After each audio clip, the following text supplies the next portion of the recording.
All right, so today people are going to be talking about how did the French Revolution try to create a democracy. So make sure we write down this aim.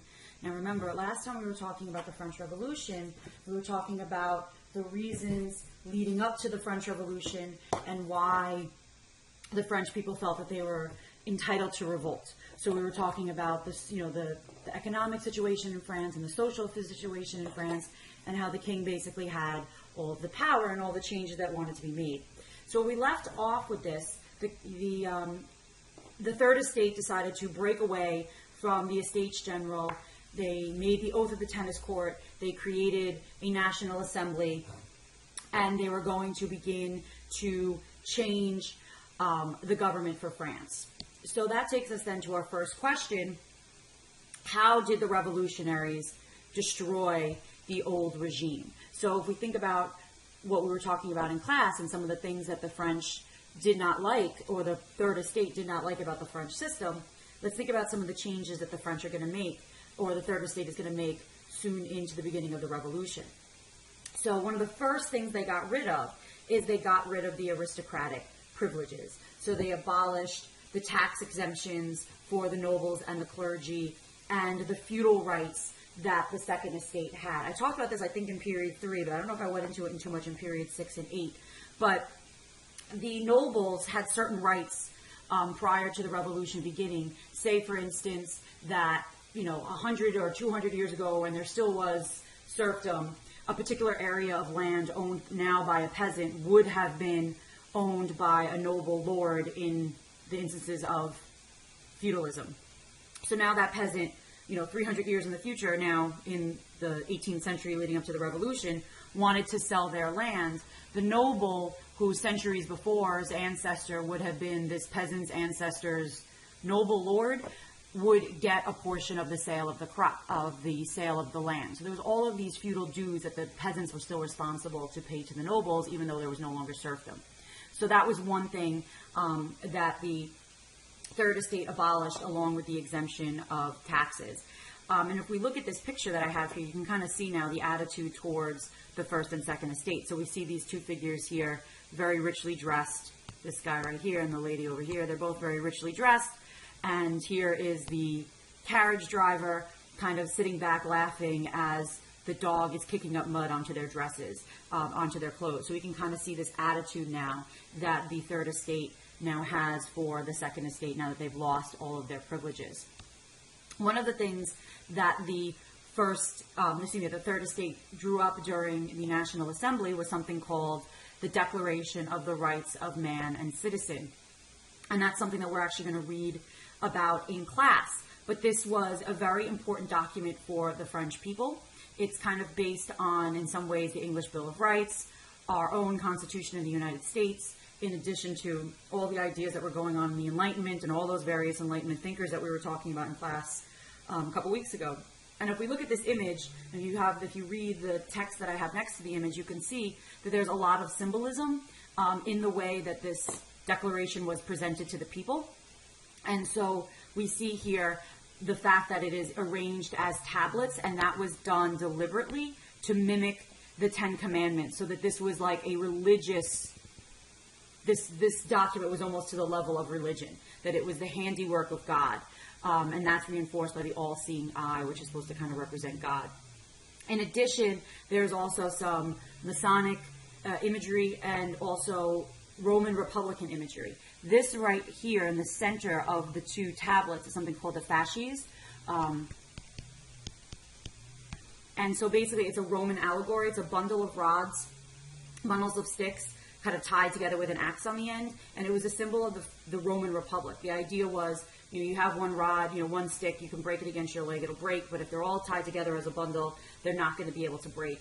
And you have unity, strength and unity is kind of the image that this was given. So the Declaration of Rights of Man gave, Declaration of Rights of Man and the Citizen right there kind of tells you it was a declaration of now the new rights that the people have as a result of the revolution. And like I said, we're going to read this over in class, so I'm not going to go into too much detail. But one thing that's interesting to note is that you see how richly decorated this was.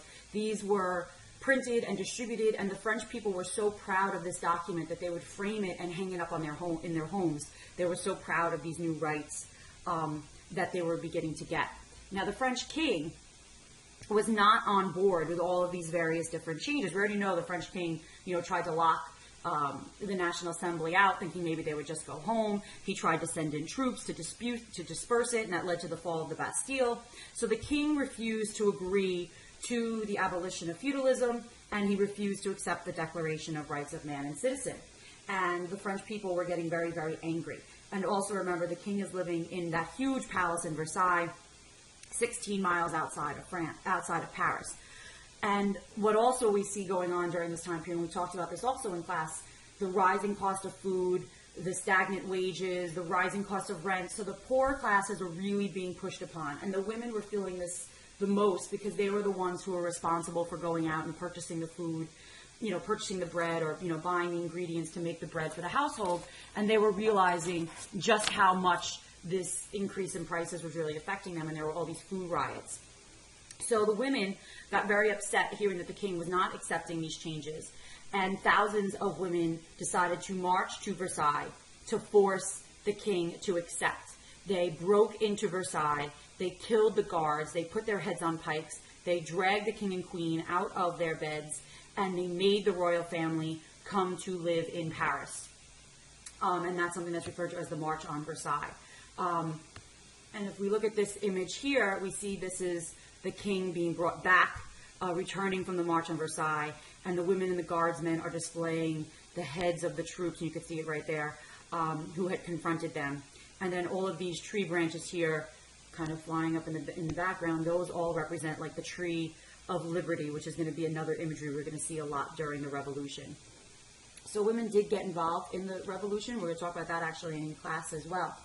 Now, the other changes that were getting to be made were in regards to the church. Now, if you remember, the church was the first estate, and they were the largest landowners in France, the single largest landowner proportionately. So there was attempts to confiscate church lands in order to pay various different debts. And so if we look at this cartoon here, we kind of see how that image is being portrayed. So here we see the very rotund, we could say, chunky little priest there, dressed in his very fancy royal robes.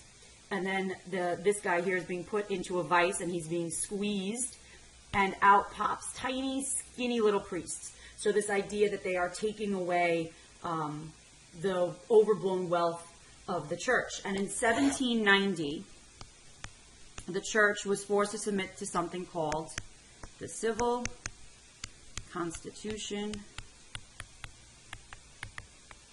of the Clergy.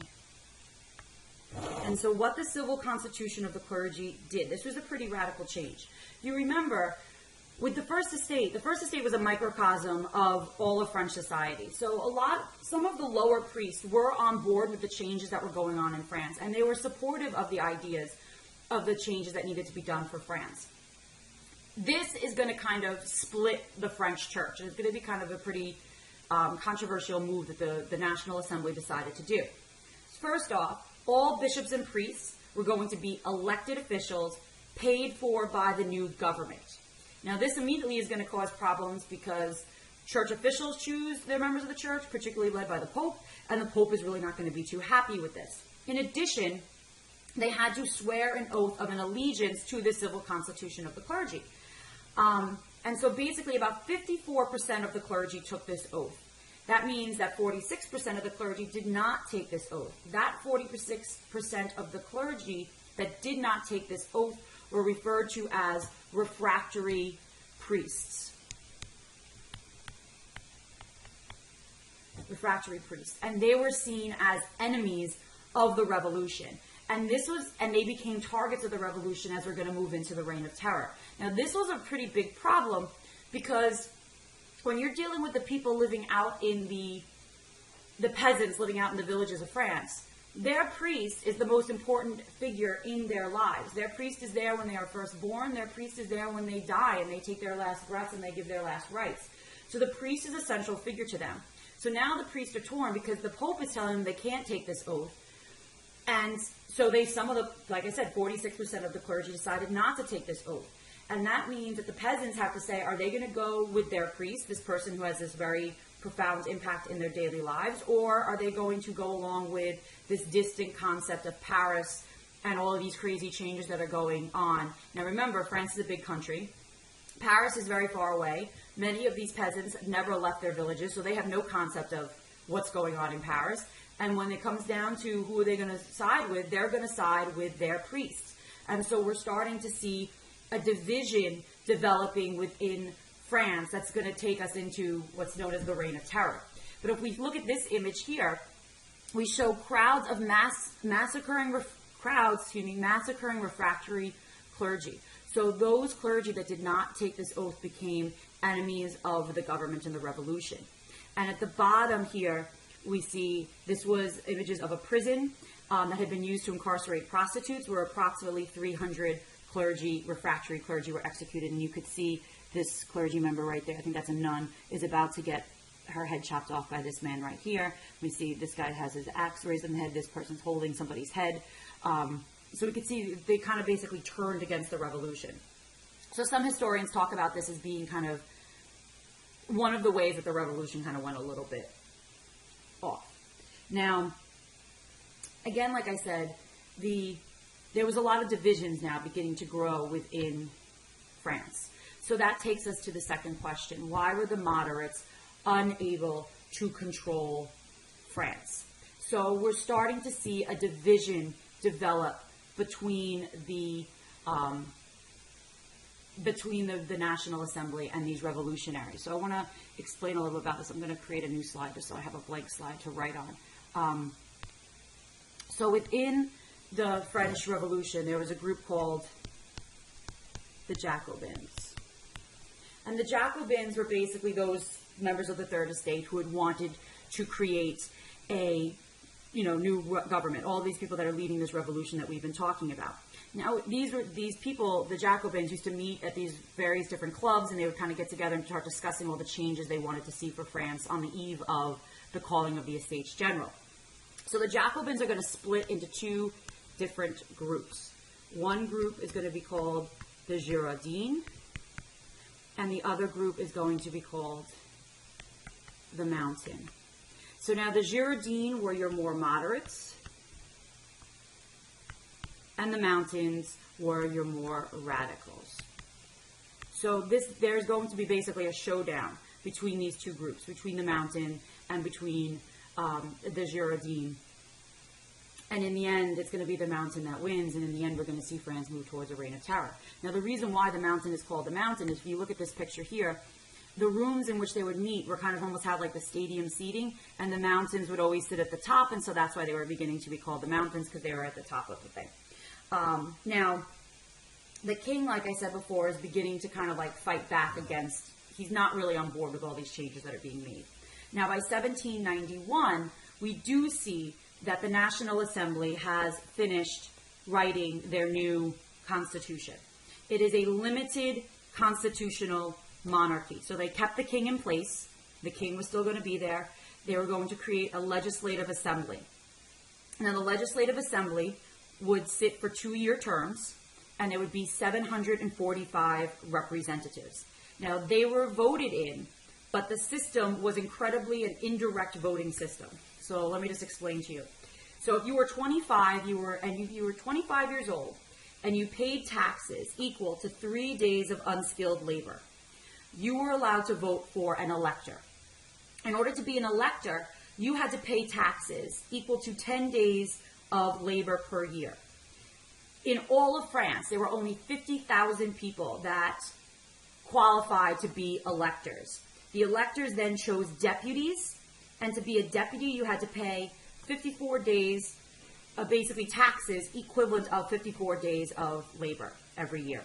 And so basically what you have here is a very indirect voting system where the power is kept in the hands of the elites. There's many people that qualify for being 25 years old and paying taxes equal of, per year equal of 3 days of unskilled labor. But again, they're voting for electors, and then the electors are choosing deputies, and then the deputies were the ones that could choose the people who sat in the National Assembly. Bottom line, the bourgeoisie took over the country. They wanted to be the ones in power. They basically are going to replace the nobles. Because remember I was saying in class, we have to think about the rhetoric of the French Revolution. It looks like it's very inclusive of the lower classes, but in the end, it's the bourgeoisie replacing the nobles. They want to be the ones that have the power. They're not really interested in giving too much power to the lower classes. They do throw some bones to the lower classes, like getting rid of all the feudal dues and getting rid of the tax exemptions for the upper classes, but the lower classes are not really having true power within the society. So Louis XVI, though, was not on board, like I said before, with all of these various different changes that were being made. So even though this new government was going to create a limited constitutional monarchy and there was still going to be some power for the king in June of 1791 decided to try to flee France. Now, you can imagine many of the nobles have already left France. They're referred to as the émigrés, the immigrants. So many of the nobles have already left France. They're hanging out in Austria and England and all these other countries, begging the crown heads of these countries to come in and invade and kind of put everything back to right because they think this is crazy what's going on. So Louis XVI decides to flee France in order to reach these émigré communities, talk to the other crown heads of Europe, and see if they could have an invading army come in, which is in essence an act of treason. Now, the king and his family actually almost made it to the Belgian border. They were dressed as peasants. They almost made it. The problem is he's the king, so he's on all the money. So his face is very recognizable, and along the border he was recognized, and the family was brought back to Paris. And here you can see the royal family being brought back in the carriage. The little son is like kind of freaked out, and there's a very, very angry crowd. Now, this creates a problem, because now how are you supposed to have a limited constitutional monarchy if the king doesn't want to be a part of this government? So this is creating a problem for and here's another picture you could see of the king being brought back. This creates a very large problem for the National Assembly, because this essentially means that the first constitution, the Constitution of 1791, essentially has to be thrown out, and they have to create a new constitution, because the king obviously doesn't want to be a part of it. And now the king is in trouble because the king basically was caught in an act of treason because he was trying to leave the country to get another country to invade France. So this is creating a huge problem. Now, in addition, because of all these émigré communities bothering the crown heads of other countries, trying to get them to invade, and particularly Austria is getting a lot of these émigrés because the queen, Marie Antoinette, she's Austrian. Her brother is the Emperor of Austria. So there's a lot of French nobles hanging out in Austria, hanging out in Vienna, trying to get him to invade. Now, surprisingly, he doesn't want to get involved, even though it is his sister. So he basically makes a statement. He says, look, to the émigrés, he says, look, if we can get, the other countries of Europe, Prussia and Spain and England, if we can get them all to agree, I'll invade. Basically, he's setting a situation where he's never going to have to actually invade France. The National Assembly hears this. They don't get the fact that he's basically trying to just push off all the émigrés, and they're like, holy crap, Austria's about to invade us. So the National Assembly decides to kind of like take a preemptive strike, and they declare war on Austria in March 20th, 1792. So now this is creating a huge problem, because now they don't have the king doesn't want to be king. They don't really have a government. They have to throw out their constitution, and now they just got involved in a war with one of the largest countries or most powerful countries in Europe. So the war at the beginning was not going well for France, and everyone was blaming the king, who was under house arrest. And there's a quote I have: everywhere you hear the cry that the king is betraying us, the generals are betraying us, that no one is to be trusted, that Paris will be taken in 6 weeks by the Austrians. We are on a volcano ready to spout into flames. So basically, in August of 1792, with all this fear of all these, the war and that the king is against the people, radicals in Paris attack the king's palace and the Legislative Assembly. They wanted to eliminate the monarchy, and they wanted a new government to be brought up for France with actual universal male suffrage. So we can see at this point in the revolution, which is referred to as the moderate stage, it's basically a failure. Everything in France is in upheaval. There's all this fighting. Everyone is essentially turned against the king. And so essentially, my question that I want you to think about before I end this PowerPoint is, why did this first constitution fail? Why was France not able to create a limited constitutional monarchy that actually worked? And if you think about why they weren't able to, that's why we're going to see France slip into the reign of terror, which is going to be the next topic of conversation on my videos. So at this point, I'm going to stop. I'll see you guys all in class. Talk to you later.